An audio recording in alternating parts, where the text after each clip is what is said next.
दोस्तों, Maharashtra metro rail corporation limited यानी कि महामेट्रो वो महाराष्ट्र के कई बड़े शहरों में मेट्रो को बनाने का काम करती है और कर रही है। इन सब का जो मेन हेड है वो महामेट्रो है और महामेट्रो ने इस सप्ताह पैकेज RS01 के अंतर्गत नागपुर मेट्रो की 43.8 किलोमीटर लंबी चरण 2 परियोजना के लिए 48 नए मानक गेज कोच यानी कि रोलिंग स्टॉक खरीदने के लिए निविदाएं आमंत्रित की है। तो आज के इस वीडियो में हम लोग नागपुर मेट्रो फेज 2 के बारे में जानेंगे, जो कि 43.8 किलोमीटर का होगा।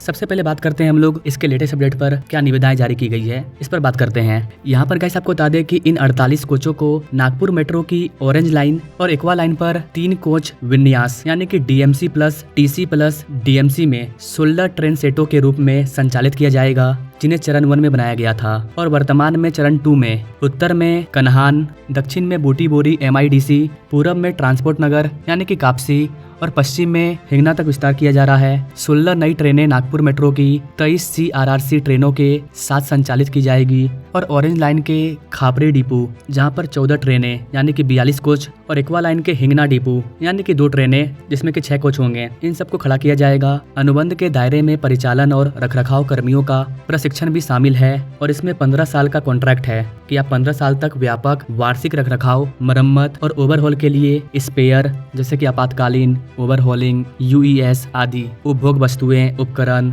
विशेष उपकरण, परीक्षण, निदान उपकरण, जीगस, फिक्चर, गेज, कई तरह के परीक्षण होते हैं। इन सारी चीजों का यहाँ पर समाधान किया जाएगा ताकि नागपुर मेट्रो के जो फेज 2 में काम चल रहा है उस पर टोटल 48 कोच के साथ मेट्रो चलेगी और उन सबको इन जगहों पर रखा जाएगा और इसको जो हैंडल करने का काम करेगी, इसी के लिए टेंडर जारी किया गया है। 15 साल का कॉन्ट्रैक्ट। यहाँ पर आपको बता देगा इसकी, जैसा कि मैंने बताया, यहाँ पर 16 नए ट्रेनों को बनाया जा रहा है। महामेट्रो की निविदा दस्तावेज के अकॉर्डिंग नई कारें आधुनिक डिजाइन की होगी, स्टेनलेस स्टील होगा, एल्यूमिनियम का यूज किया जाएगा और बॉडी इसका काफी हल्का होगा ताकि ये स्पीड पकड़ सके। 3 फेज AC ड्राइव के साथ VVVF नियंत्रण, पुनर्योजी ब्रेकिंग और अननामित ठेकेदारों द्वारा प्रदान किए गए ATP और ATO के लिए उपयुक्त किया जाएगा। नोटिस में कहा गया है कि नागपुर मेट्रो की ट्रेनों को ऑटोमेशन ग्रेड 2 यानी कि GOA2 मानकों के अनुरूप बनाया जाएगा, जो कि ड्राइवरलेस संचालित यानी कि GOA3 इससे 1 कदम नीचे और अनअटेंडेड ट्रेन संचालन GOA4 से 2 कदम नीचे है। ऑटोमेशन के विभिन्न ग्रेडों को समझाने वाली